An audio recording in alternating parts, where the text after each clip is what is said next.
Patrick Alvin and the Vancouver Canucks must have itchy thumbs because they keep working those phones. Hey look, it's Sidney Crosby and Quinn Hughes. That's actually perfect. After the Vancouver Canucks trade JT Miller to the New York Rangers, they make another big splash in a deal that, if you were a Vancouver Canucks fan, you probably saw before you went to bed, and if you're a Pittsburgh Penguins fan, you're waking up very confused. Marcus Pettersson is a Canuck, and the Pens get a first-round pick for their troubles. Here is the full trade. The Vancouver Canucks acquire defenseman Marcus Pettersson. They now have 3 dudes named Pettersson, and forward Drew O'Connor.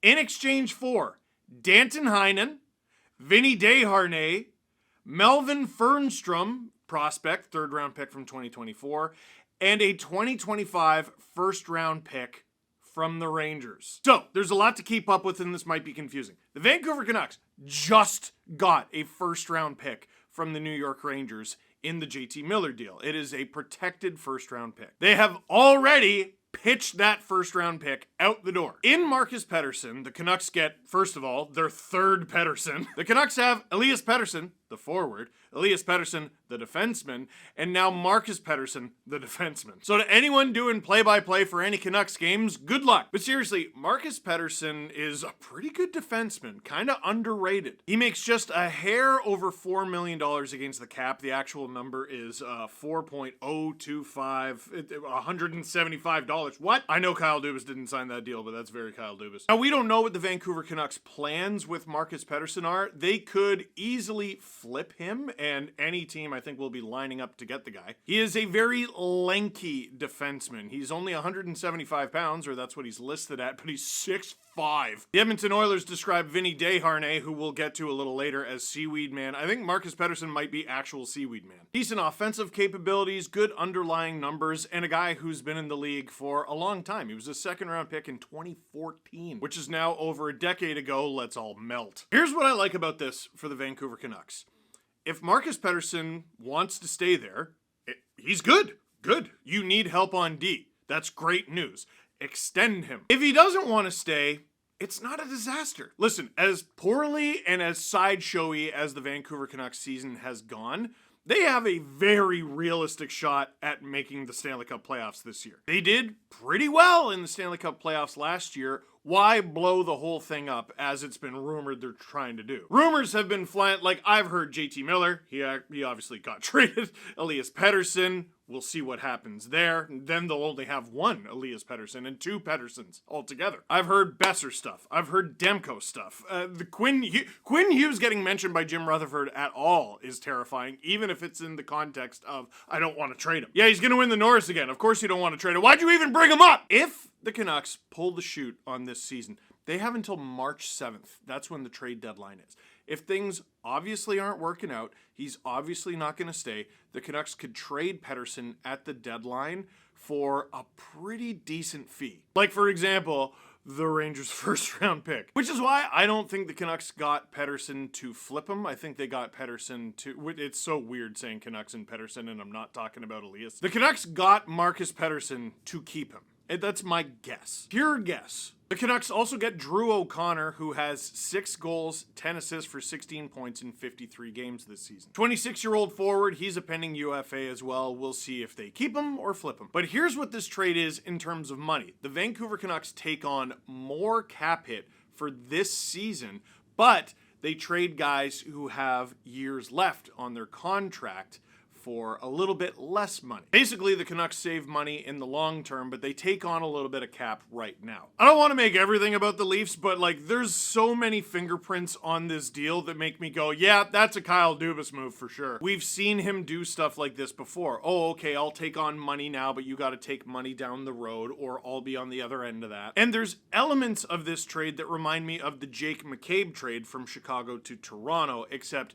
in this case, Dubas would be on the other side of it. On the Penguins' end of things, I know Dubas' stock isn't high right now, and on my podcast, we've been very critical of the job Dubas has done in Pittsburgh. I like this deal. With this deal, the Pittsburgh Penguins acquired Danton Heinen, who has pinged around the NHL and returned to the Bruins where he started, and now he's returning to the Penguins where he used to be. And I'd love to turn this into a joke about Kyle Dubas loves his guys, but Heinen's time with the Penguins actually predates Dubas. The Vancouver Canucks didn't just trade a first-round pick to get Marcus Pettersson, they also traded a first-round pick to pitch a few bad contracts out the door. Here's the problem. They just signed those bad contracts. Danton Heinen is in year 1 of a 2-year deal he signed this summer, $2.25 million against the cap. What's he got? 6 goals, 11 assists for 17 points in 50 games. He's essentially Drew O'Connor, but for more than double the cap hit. Well, how on earth did he get that cap hit in the first place? Well, he had a good first season in Pittsburgh, 18 goals, followed by a bad second season in Pittsburgh, 8 goals, followed by a 17-goal season in Boston, along with nearly 40 points. Canucks give him a 2-year deal at not an outrageous cap hit, but definitely more than league min, and he hasn't worked out. Not sure about the long game in Pittsburgh. We'll see if his game rebounds. Then there's Vinny Desharnais. $2 million against the cap.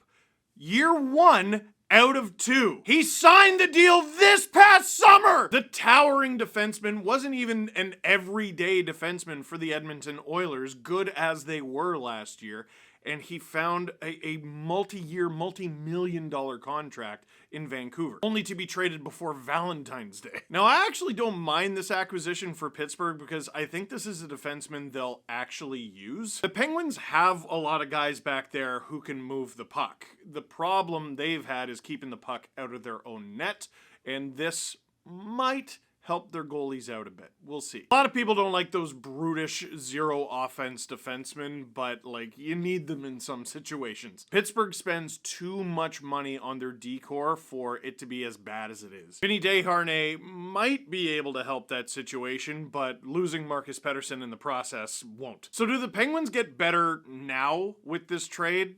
No, I don't think so. But do they get better later?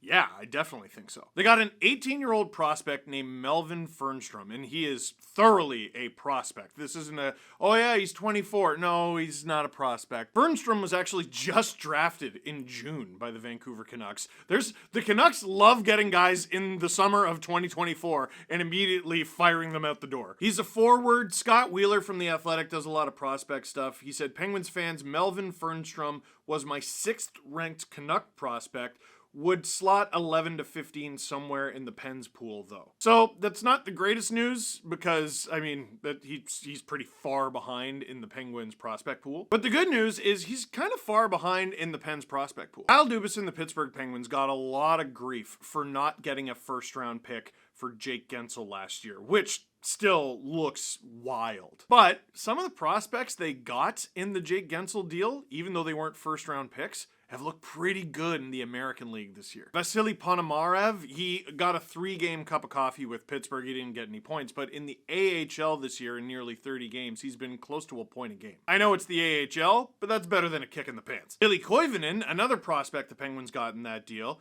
he's been near a point a game in the AHL this season, and he's only 21. Again, hasn't played an NHL game yet, but better than a kick in the pants. And of course, you can add to that prospect pool with the first-round pick that you're getting from the Canucks via the Rangers. Or is it the Rangers via the Canucks? They're getting a first-round pick. So some trades need to be judged based on who got the best player, right? Or who got the most stuff. The way I try to look at trades is I look at each team involved and I go, did you accomplish what you set out to? Do I know what you're doing? With the Pittsburgh Penguins, I know exactly what they're doing with this trade. They're acquiring futures. They got Vinny Desharnais, who, I don't know, he might help them now, he might not. We'll see. Danton Heinen, he might help them now, he might not. We'll see. They get a little prospect there, a 3rd rounder from 2024, and they get a first-round pick. They acquired futures, beginning, middle, end. With the Vancouver Canucks, there's so many directions this trade could go that I'm not totally sure what they're trying to do or what they think they are. I think a lot of people's perception of the Vancouver Canucks this season is warped because of what a sideshow they've been. they're actually not that bad, guys. They're really not. Are they in a playoff spot right now? Okay, I just checked. I think they were yesterday, but the Calgary Flames are 1 point up on them right now. And the Canucks are 2 points behind the LA Kings, and if they were to leapfrog them, they'd be third in the Pacific. So the race there isn't over by a long shot. Now, if Marcus Pettersson turns out to just be a rental for the Vancouver Canucks and they don't really do anything in terms of making the playoffs or even going deep in the playoffs, then this trade looks a lot more suspect. But if they do one or both of make the playoffs and extend Pettersson, this is a pretty reasonable deal for them. Like, okay, what do you lose over the last 24 hours? JT Miller, well, that's bad. I mean, in terms of the talent you're losing, yeah, it's bad. You lose Vinny Desharnais. Well, you don't mind that. You lose Danton Heinen. Well, you don't mind that. First round pick in, first round pick out. That doesn't count. You acquire Drew O'Connor. You acquire Marcus Pettersson. You acquire Philip Hedl. You acquire Victor Mancini. Did you get better up front? Well, no, but you got cheaper up front. Did your blue line get better? Yeah, it got much better, I think. Did you give up a chunk of your future to do it? No. Are the Canucks better? We'll see. I'm fascinated what you think of this deal because I think the JT Miller trade, that's a big name. Rantanen deal. That's a big name. This trade is for the nerds. Look at us talking about a Marcus Pettersson trade here on a Saturday morning. We're sick puppies. Nerds. What do you think of this deal? Leave a comment in the comment box down below. For now, that is it for this one. Thank you very much for watching. Click like if you liked this video. Click subscribe if you really liked it. Tell all your friends. This one's for the nerds.